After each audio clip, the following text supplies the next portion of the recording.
All right, so this video is in regards to Men's Mental Health Month. First things first, you owe it to yourself to be the best version of yourself. So that means hit the gym. That means go out and shoot, train. Just do things to improve yourself. Like don't settle. A lot of times you feel like you're not improving or you're going nowhere, but that doesn't mean you necessarily quit. You just try. Um, that being said, that also comes with a big ass fucking burden of having to be the guy that's stoic or independent or strong every single time, and that shit sucks. It really does. No one really wants to talk about how burdensome it is, and how it can just drive you a little mad and push you into a little like sense of depression because sometimes you feel alone in that shit. And I'm here to talk about it because it's hard, and a lot of dudes don't want to talk about it, especially when it comes to the industry of being in law enforcement or military or anything that requires you to be quote unquote manly. Guys don't want to talk about it because they don't want to be shamed. They don't want to feel like an outcast or sound like a bitch that's whiny. But as a human being, you should allow yourself to feel those emotions. Another thing too, talk about it. A lot of guys don't want to talk about it for the reasons I just explained. But if you're worried about being judged by your peers about your mental health, those probably aren't the type of people that you want to be around. Well, and I say that seriously. Like, I'm all for roasting, shit talking, and shitting on your friends every now and then. But there comes a place where it's either, you know, shit bagging your friends every now and then to just belittling, making them feel weak or making them feel stupid because they feel a certain way. And another big thing on mental health too, it's like it doesn't have to be over something dramatic. Let's say you losing a limb in war, or you getting in an OIS, officer involved shooting. Shit can come from, I don't know, losing a parent, to getting your heart broken, or I don't know, losing your job. A lot of people process grief differently.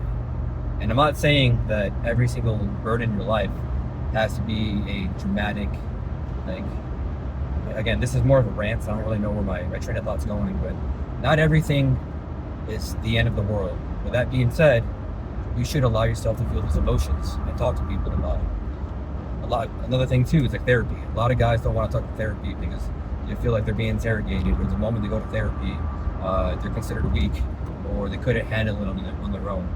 And therapy does work. It doesn't work for everybody. It might work for some. If it doesn't work for you, maybe consider group therapy. Me personally, like all this shit that I had to endure growing up, or personally, I left an industry of 8 years that I thought I was good at. Actually, I was good at, but I was in it for the wrong reasons. I made good money, I was comfortable, but I literally felt like I was wasting potential. And that took a bit of a toll on me. What helped me was going to a group of guys and just talking and realizing that I wasn't alone in this shit. Same thing with, say, heartbreak. Like, a lot of guys don't want to talk about it because, again, they don't want to sound like a whiny bitch. But you should talk about it. I don't understand the stigma of being strong and independent, and I got the shit on my own. My dad never talked about it, and that's because my dad never talked about it. That doesn't mean I can now. And your dad died of like 40 years old because he fucking just bottled all that shit up and then had a cardiac arrest. And I know that sounds shitty, but like it sucks having to go through a lot of shit on your own and thinking that you don't have people to turn to. Another thing too, like, I'm not saying do this, but what helped me a lot was getting a fucking dog. Like, literally, my dog helped me get through a lot of shit. For the moments I felt alone, I could come back and go home and have something that I looked forward to seeing me every day. And that little affection, like, took me a long way. And then I'm forever grateful for the friends that I have now, because they're the type of people that I can talk to for hours and then not talk to for maybe weeks on end, and just send them a message like, hey, you want to grab a beer? Hey, do you want to grab a bite? I kid you not, I'm literally grabbing margaritas and fruity ass drinks with these dudes, and to me, they're the manliest dudes in the quote unquote industry, right? But you kind of have to build this rapport with certain people, and again, you're not going to get this with every single guy or every single girl. Like, generally, some people don't care, and that sucks. With that being said, they probably have their own burdens to fucking bear. Cheesy, right? But my thing is just talk. I know it sucks. I know sometimes it's embarrassing, or You don't want to feel weak in front of the people that you either respect, love, or adore, or maybe the people that look up to you.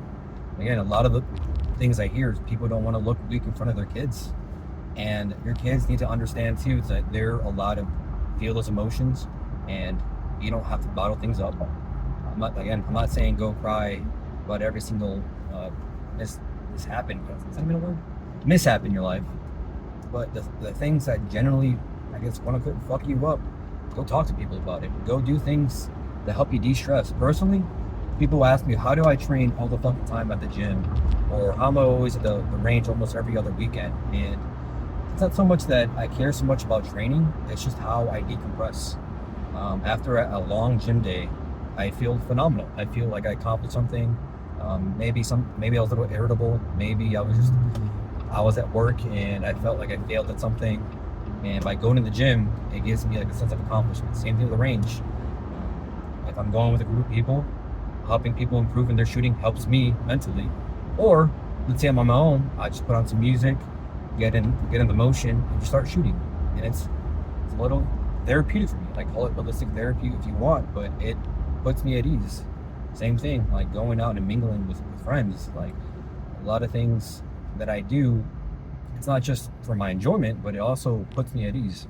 And I think that's something a lot of people don't realize yet. I don't know. I'm just a fucking dude, right? Who's still figuring things on my own. But the things that helped me a lot was just talking about whatever issues I might have had.